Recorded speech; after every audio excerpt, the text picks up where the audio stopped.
Hello everyone, welcome to ADRA Canada's video podcast. This is the first time we are doing something like this, and we're happy to welcome you to the table with us as we discuss some of ADRA's projects.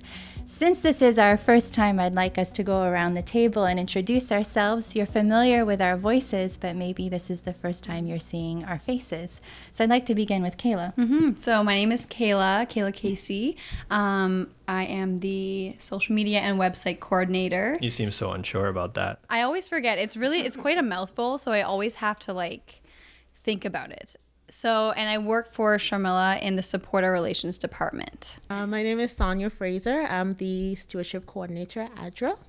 And I'm Michael Kirkby. I'm the Design and Communications Coordinator at ADRA. And I'm Heather Gerbic. I used to be more regularly on this podcast when it was just a podcast. Then I went on mat leave and now I'm back, but part-time. But I'm really happy to be back because I've missed doing this with you guys. And we want to welcome you back. Thank you. It's nice to have you back on the podcast. It's a little nerve-wracking doing this in front of a camera, but so we're here today to talk to Michael, who just recently came back from Thailand, visiting many different projects we have going on there. So tell us a little bit about what you saw there. Yeah, so when I was in Thailand, I visited 4 projects. I first flew into Chiang Mai and then drove about 5 hours to the border with Myanmar to visit some refugee projects there. And then after spending some time there, drove 8 hours up to Chiang Rai, where I visited our Keep Girls Safe project. Then another hour and a half north from there, northeast of there, to Mai Chan province to visit a Stateless project. Then flew to Bangkok to visit an urban refugee project. So I saw lots of projects in what was just shy of 2 weeks. So pick one of those projects, I guess, and tell us a little bit about what's happening there and why ADRA is working there. All right. So I'll start with the first one. The first project that I visited was a project with Karen refugees in Myanmar. It is a remote refugee camp. There's a number of them. The specific camp that I visited was called the Mela camp. It's built into the jungle in the mountains right on the border with Myanmar. And the people living in the camp that I was at had 40,000 people living in it. It's a settlement, so there's people that have been living there their whole lives, but then there's also people that are still coming in because it's kind of established itself as an education hub. And so there's still people living in Myanmar that are in remote places that have been ravaged by the civil war that happened there. And so the infrastructure isn't very good. And so some of them will actually come to the camp so that they can get an education at the camp and then choose to go home back to Myanmar. Others have been living in the camp their whole lives and it's their home. So it's a mix that you get there. There's some new people, there's some older people that have been there for a while. There's children that have been born in the camp. There's teachers that have been born in the camp and have returned to continue teaching. So, sorry, when you say camp, I think of tents, I think of a lot of temporary structures and infrastructure, but this sounds more like it would look and feel like a village. It does look and feel like a village. All of the buildings are there's nothing super permanent about them. So all of the buildings are made out of stick or bamboo that have been put together so that they have habitable places. Even the schools and stuff are very makeshift. What is ADRA doing in this settlement? So ADRA has been doing education. There's a number of schools that ADRA has been assigned. They are providing books. They are helping train teachers. And they're also doing some improvements to the school to just make the education more accessible to students. And then the other thing is technical education for adults that want skills in some way so that they can have an income when they just either choose to leave the camp or even within the camp. Did you see any examples of that? So the 4 things that we're working on, we were doing cooking classes, the cooking/baking classes. We're doing hairdressing. We are doing motorcycle repair and sewing, needlework, stuff like that. But the hairdressing one, it was along one wall was a bunch of mirrors with the salon chairs. They also had a section where you could get your hair washed. They had perm stations and hair drying stations. And then the motorcycle one, they had motorcycle parts and engines and stuff so they could work on them. They had like the electrical system. Same thing with the sewing. They had sewing machines set up. Did you talk to anyone who took these classes, and did they find it made a difference for them? I did, yeah. So I was able to talk to a few of the students that had taken it, a few students that had just graduated and were excited to now take their training. And so ADRA has been working with both the Thai government and the Myanmar government to get these people certification. So what they can do once they're done this training is they can, if they choose, go back to Myanmar and continue more vocational training at a school there. And then that would help enable them to become fully licensed. There's other options within Thailand as well. I was able to meet a lady who had set up her own hair salon within the camp. Which was really, she had started it just a few weeks before I got there. And while I was there, she was doing somebody's hair. And so it was just really cool. I met a guy that had started his own motorcycle repair shop, and he'd been doing it now for almost 5 years. Wow. And yeah, he was doing fairly well for himself within the camp. And then I had lunch at a restaurant that was set up by one of the graduates of the program. That's really cool. Talk about like empowering people where they are, right? Yeah. Seriously. And so, yeah, and the food was good. It was really good food. It was like a Burmese style meal, which was delicious. And then they also have a little bakery within their restaurant. And at first I was like, oh, a bakery in a refugee camp. Like, this would be interesting to see how it is. And one of the ADRA staff, the program staff, his name is Elvis. He's the director of the programs for that camp.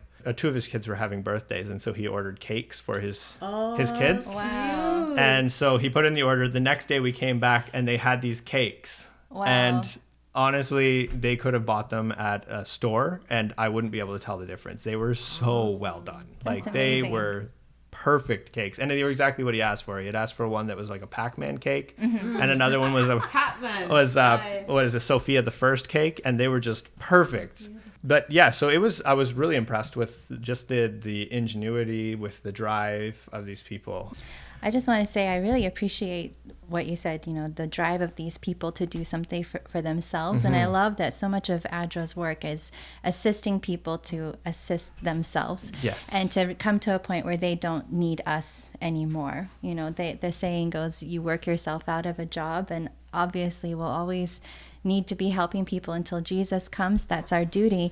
But the ones that we have helped, that they can stand on their own 2 feet, that's something I am so grateful for and really proud of. And I wanted to ask too, those people, before they took those vocational trainings, what were their options in the camp for income? Not much. There's not really much you can do within the camp. The people that I talked to, they had nothing. Some of them will leave the camp and work in farms, but consider that this camp is very remote. It's in the jungle, so there's not really any farms, like rice farms, that they can work at. So this gave them something that they can work within the camp and work with people within the camp. Or if they choose, they can return home. It gives them the skills so that they can better their lives, whether they choose to stay in the camp or whether they choose to leave the camp. That's wonderful, because you can take those wherever you go. Yeah. From there, I drove, it was about 8 hours up to Chiang Rai, which is where our Keep Girls Safe shelter is. And I was able to spend the weekend with Keep Girls Safe. So what is this shelter, just in case some of our viewers or listeners aren't familiar with it? So the Keep Girls Safe shelter, it is, a shelter for girls. These girls are at risk, whether it be child marriage, whether it be trafficking, whether it be, you name it, they're at risk of something that will be a detriment to their life. And so this shelter gives them a safe place to live. It gives them meals. It gives them a place to sleep. It gives them qualified staff to work with them. Do they also have access to education there? It's basically a place for them to live, and from there they can go to the nearby schools. And so they use this as a place to stay and study, but then they have schools that they go to nearby. So there's girls there that are as young as 10, 11 years old, all the way up to 18 as they graduate, and then they go to university. And how long has the shelter been about? The shelter's been around since the early 2000s. while I was right now, there's probably about 30 girls, I think there. Okay. They all come from varying backgrounds. I met one girl who was an orphan, and so she was at risk of who knows what. There was another girl whose mother had joined a cult and was trying to drag her into the woods to live with this cult leader to be his harem, and her father said, no, you're going to keep girls safe. So they all come from a variety of different stories, variety of different backgrounds. But they now have a safe place and they can continue and do schooling. And I was able to also talk to a few that had already graduated and were now in university that just happened to be visiting because they have friends there still. Nice. And so I was able to talk to them and just see and they all have their dreams. They all, and all of them said, if I wasn't here, I would be married. I would be working in the field. I would be, you name it. And now they're going to university to be professional translators. They're going to university to study mathematics and get into business administration. Wow. So they've got a future now. Whereas before it was kind of a dead end. As soon as they turned, there was one, it was in their culture. When she turned 13, she was to be married. She went to the shelter when she was 12. So it was close, but and now she's about to go to university. So how is ADRA assisting the shelter? What's ADRA doing there? ADRA assists the shelter financially. We provide staff at the shelter as well as supplies within the shelter. So it's a completely ADRA-run shelter. There was one girl that I talked to, the girl whose mom had joined the cult. Her father had sent her there, and she said that she hated it when she showed up.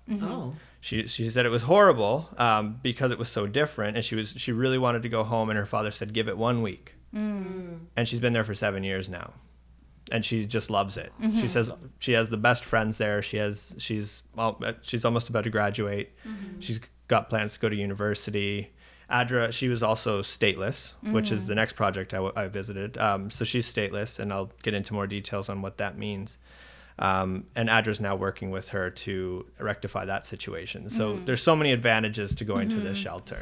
And like what you were just saying about ADRA helping her in that situation as being like someone who is stateless, sometimes it's hard to explain to people how many layers there are to just one project. Yes, absolutely. You may just think it's education, but it's so much more than education. It's so much more than just a shelter. And so I can't wait to hear what you have to say about the whole Stateless project as well. So our Stateless project, it's up in northeastern Thailand. It's a part of Southeast Asia called the Golden Triangle. So it's where Thailand, Laos, and Myanmar come together at a point on the Mekong River. And because of its proximity to these two other countries in Thailand, there are a lot of people that are stateless. And so what that means is either they immigrated and have no paperwork, or they were born in Thailand and somewhere along the lines the paperwork was never filed to register their birth. And so they do not belong to the country that they were born into. Or it sounds like to any country. Or to any country, yeah. Even if ethnically they're something else, they still don't have papers there either. Yeah, they have no paperwork. So they technically don't exist. Wow. But also we need our paperwork for everything, like for healthcare, for protection, for driver's licenses, property, everything you need. I was able to talk to a number of people ranging from elementary school students through to a 68-year-old woman who were born in Thailand but have no proof that they were born in Thailand. So there was no birth certificate. There's nothing proving that they were born in Thailand. And so what ADRA is doing to work with them is they will find any sort of paperwork that says that they existed here or were born here. If they can't find that, then they go to the community that they say they were born, and they talk to the village elder, or they find the village elder that was there when they were supposedly born. Hopefully the elder's still around. Yeah, and so they have to track down like the midwife that gave birth to them. So it's quite the process. And these people then have to agree to travel to a district office and testify saying, yes, this person was born in this village because I remember their parents. And so it's quite the process. Then there's the other people who have went through this process, but their siblings haven't, and so their siblings have no citizenship, but they have citizenship. And so ADRA is working with the people that don't have citizenship to do DNA tests on the people that have the citizenship, so they can fast track their citizenship. Wow. So there's two routes that they can take. Both of them are extremely complicated. So much so that everyone that I talked to said that if they didn't have ADRA helping them, there's no way they would have ever got their citizenship. So yeah, it's just crazy to think, because you're born here in Canada or the United States or St. Vincent and the Grenadines, and you're registered and you are a citizen of that country. Yeah. To think that you could be born in a country but not belong to that country or any country. It's just, it's a very, like, talking to these people, you feel hopeless for them. I talked to a 68-year-old woman who, she's 68 years old and she has had no citizenship. She ended up developing diabetes, complications of diabetes. She had to have her leg amputated. Oh my goodness. And because she is stateless, she was responsible for paying all of it to have her leg amputated. And now she's 68. She can't work. Her husband can't work. And so when I met her, she was living in basically a lean-to at the back of a community center, exposed to the elements. And she was like, if I had my Thai citizenship, then I could I could have a pension. I could have my medical expenses taken care of. I could have a disability pension. I could live a life. But yeah, it's just not in the cards for her. But ADRA has been working with her. And I found out 4 days after getting back from my trip that she got her citizenship. Good. So, I feel like we should have a party. Right? I know. I was so happy for her. It's the best retirement for her. And this is going to be an item in our gift catalog this year. Yes, this is an item in our gift catalog this year. So it's such an important thing that a lot of people don't think of, because how can you be stateless if you were born in that country? But it happens. My Chan province, which is a tiny province or a tiny district, it's not even a province. They said the estimate, they think just within that district are 10,000 stateless people. Wow. Yeah. And ADRA has actually been doing such a good job that now everybody is coming to ADRA to get their citizenship. Yeah. So ADRA's really busy there right now. Sounds like that. Yeah. Sounds like a lot of work just for one person. Right. So it's fantastic. but it's great to see how people's lives can change. Yes. So I was just going to say, your last project that you visited is Urban refugees. So we were in a refugee camp out in the jungle. Yes. Then with stateless people. And now we're going to the city of Bangkok. Yes, which And is Thank you for breaking it down. which is the opposite of remote. Yeah, I think it's a very big city, is it not? It is a very big, very crowded city. Yeah. So this was a very interesting project to visit. I don't think any of us have ever been to a project like that before. No, Usually I don't when think we're visiting so. refugees, they're in that camp. Yeah. They're in that settlement. Yeah. And so this was an interesting one, because these people, they've come from other countries. I spoke to a lot of people that had come from Pakistan, and they were fleeing because of religious persecution. And Thailand is a visa on arrival country for Pakistani citizens. So they come to Thailand just to get away, just for safety. And then from there, they can work out with the UN High Commissioner of Refugees to see if they're eligible for refugee status.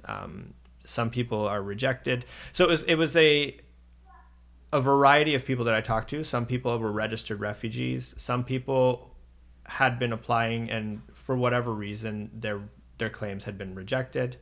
And so now they were living in a limbo within the country. They can't work. They can't do anything. They are just there. But they can't go back home because in a lot of cases, they could very possibly be killed if they go back home. And so they're living in apartments throughout the city. Usually, like, one apartment building will have a number of them within the apartment building, but a lot of the times they're spread out. And so usually when I'm visiting these projects, like you said, we go to a camp and we talk to people within that camp. But this one, I was having to take tuk-tuks and taxis and subways and trains and buses to get from family to family. I got to see a lot of Bangkok and a lot of places that most people don't go in Bangkok. So there's the Bangkok that most tourists will know, which is a fairly tidy, fairly put together city. And then there's other places that aren't so. The other Bangkok. And so I was able to talk to families who had quite the struggle. Whether their houses were burned down. There was a few families that had come from the same community where it wasn't just their house burned down, their entire community was burned down because they were Christian. And they had lost a lot of friends and family members, church members, and so they were being targeted, and so they ran to Thailand, and now they are living in Thailand. I met one family that had been in Thailand for 5 years, and their goal is to eventually get a sponsorship that will take them to places like Canada or Australia or wherever. But while they're in Thailand, they can't work, as I mentioned, and so they have no income.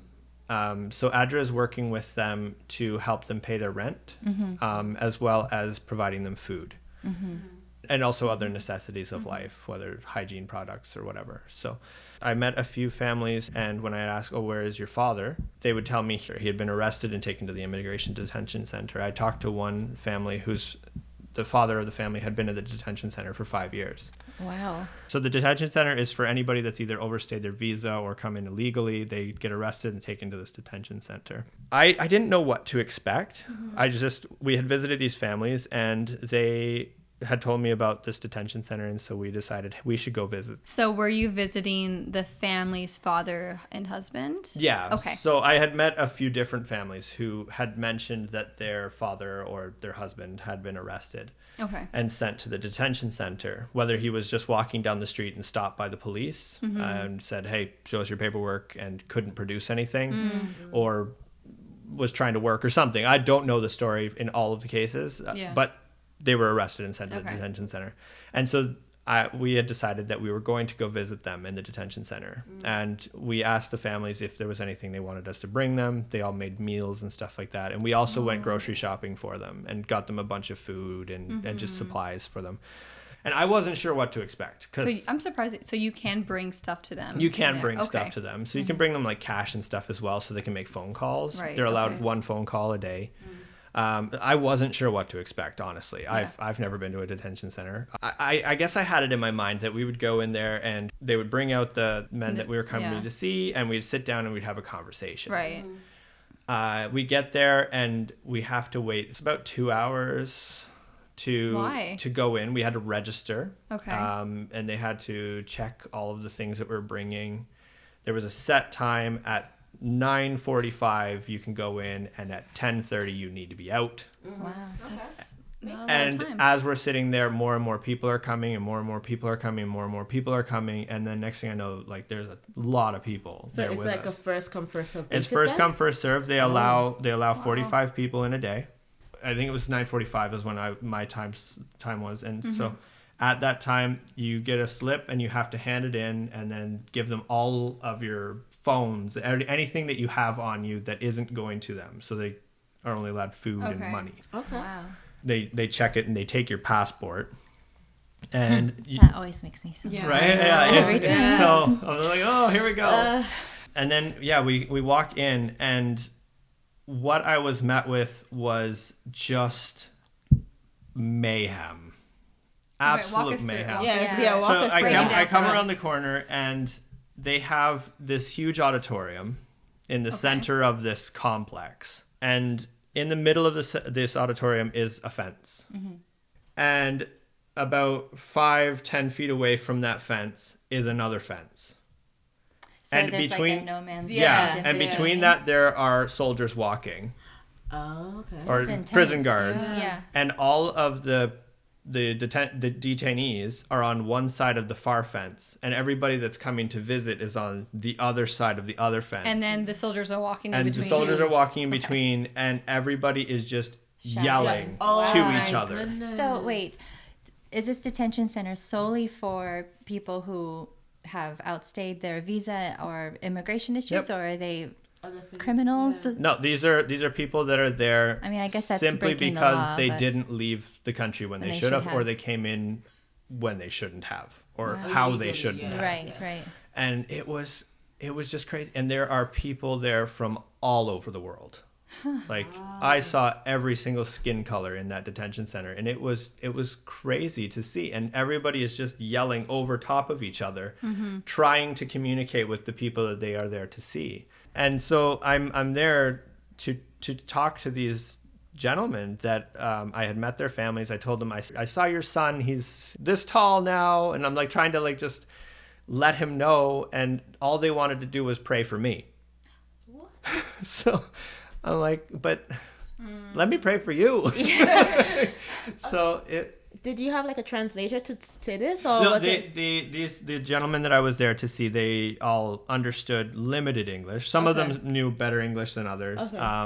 And so we were able to converse. Wow. Although very limitedly, because of course you are yelling. So were you going in with the expectation of like interviewing them? Yeah, I had went in thinking I was going to have a sit down. We were going to talk to each other, and when I got there, it was nothing like I had ever imagined. I couldn't imagine being in there. Like it was.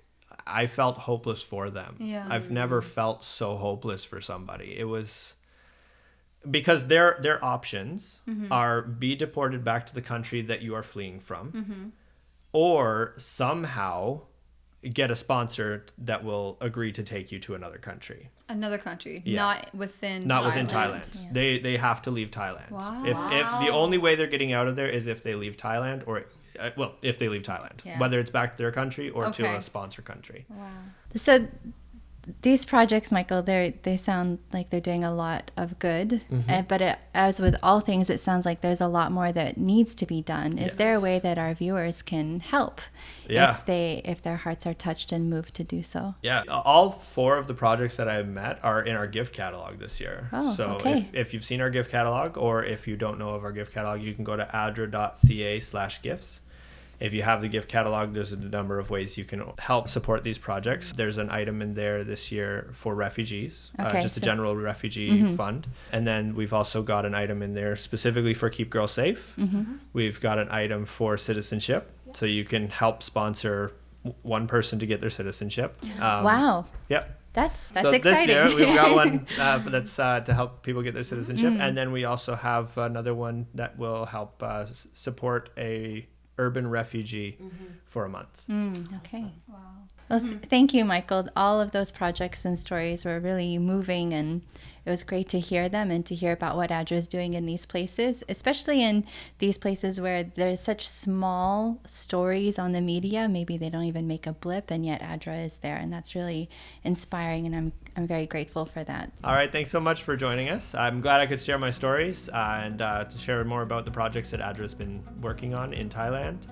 If you've enjoyed this video podcast, you can find more like it on our YouTube page. And if you want to just listen, we are on your favorite podcast app.